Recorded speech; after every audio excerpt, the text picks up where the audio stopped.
What is up, peeps? Yo, hanging with Hardytek. Today I'm bringing you guys a dual commentary with a good friend of mine. He is subscribed for Candy. What is going on, guys? My name is SubscibeForCandy, and if you're watching this on my channel, then I'm bringing you a dual comp with my friend Hardytekyoyo. Alright guys, today we're going to be talking about a game that's coming out in just 2 days. It might be 1 day depending on when I get this up. It is Battlefield 3, one of the most hyped first-person shooters of this year.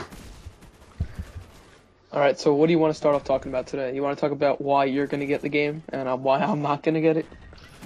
Yeah, sure, that sounds good. For me, I've always been a Call of Duty player since not always. I started playing Call of Duty last year, I believe, and I never tried out Battlefield 3 besides playing the demo once. And when the beta came out, I thought this would be a good chance for me to branch out in the first person.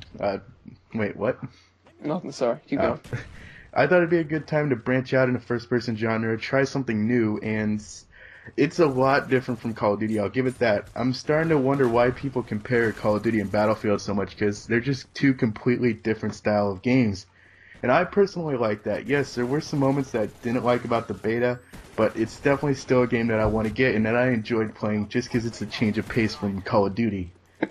But Right. Well, the thing is, I have to agree with that, and I thought, for the first, 3 days that I played the game, I thought it was a really, really good game. The beta I'm talking about. I thought it was really, really fun, and I was having a lot of fun playing it. And I played with you a couple times, I played with some of my other friends, and it's, one of the things I learned about it, it's only fun when you play with friends, so that's a good thing to note. If you don't like playing with other people that much, then I wouldn't bother getting the game, because it's really, really not fun to play alone, because you have to play with a squad. And that's actually one of the things that really angered me, was that the squad system barely worked in the beta, which was, I don't know, I just found it pretty irritating, because that was the center point of the whole game. well, yeah, But that's sorry. sorry, to answer your question, I think that people like to compare the two games most of the time, because, when people are gonna go spend $60 on a game, they're gonna decide which one do I choose, and that is it's gonna be one of those two games, because those are the two leading competitors in the first-person shooter genre. So I think that they compare those two games because they want to know where that $60 is really going to be going to.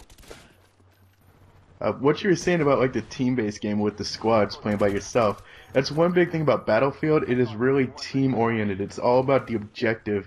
Where in Call Right. of Duty, it's not really an objective game, yet there are a lot of objective game modes. You can go in there and play by yourself and do very well because it isn't really based around objectiveness. Unlike Right. on Battlefield, where you pretty much have to be in a squad just to do somewhat decent at all.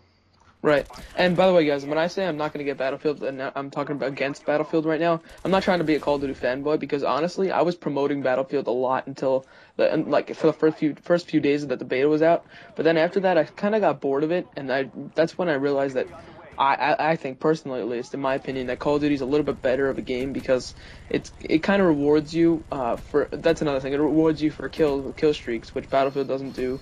And that adds kind of a fun aspect to the game. And it also, Call of Duty, you can obviously do better alone than you can in Battlefield.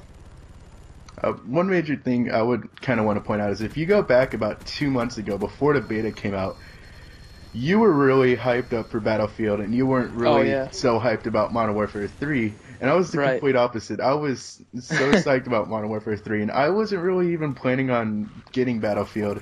I'm like, what, I'll play the beta, I'll make my opinion after that, because I've never had any prior Battlefield experience. And now it's kind of flip-flopped, it seemed, after we played the beta. Yeah, Where, yeah, I which mean, is pretty funny.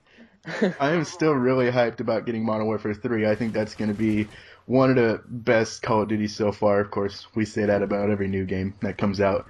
But I Right. also want to get Battlefield. I'm really hyped about that. Sadly, I won't be able to get it on the day of its release, but I'm still going to be getting it probably around Christmas time maybe, so I'm still very hyped for that game as well. Right. See, I don't think that Battlefield's going to be a bad game. I just think that it would be better to spend the $60 on Modern Warfare 3, which is a game that probably 99% of the people are going to get compared to Battlefield, and that's another reason to buy, because most of your friends are going to have Modern Warfare 3.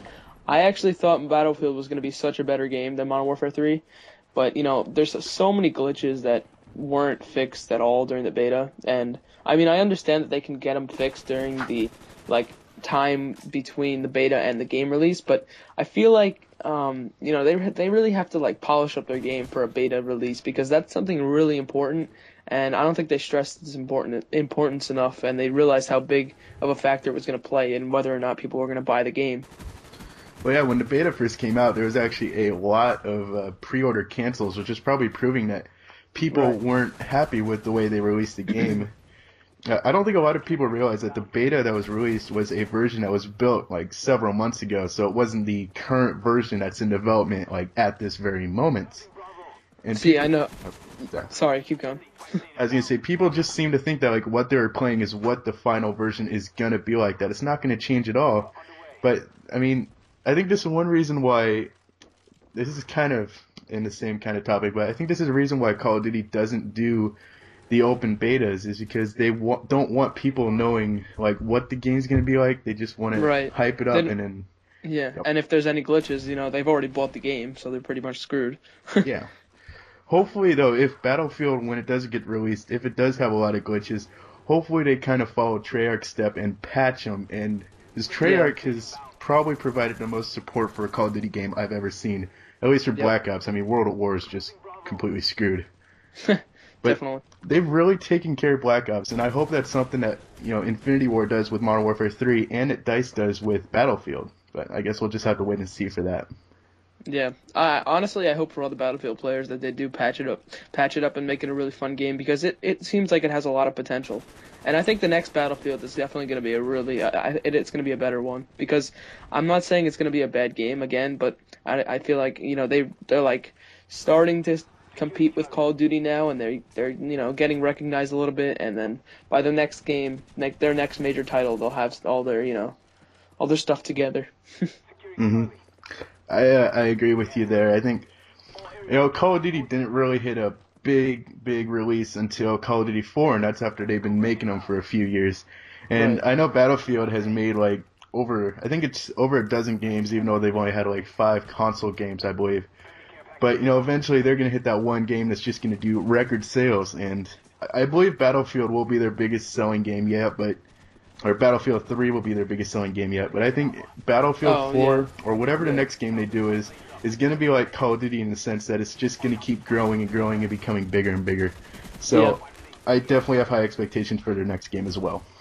Yeah, and they're definitely gonna keep doing improvements to it as well.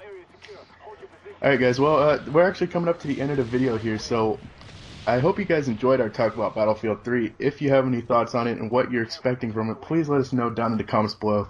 Are you going to get the game or not? Candy, do you want to say goodbye to our viewers? Yeah, thanks for watching, guys. Hardy's link will be in the description of my video, and I'll see you guys later. Alright guys, if you want to check out SubscibeForCandy, just click the link down in the description. Until next time, I'm Hardytekyoyo signing out. Peace, guys.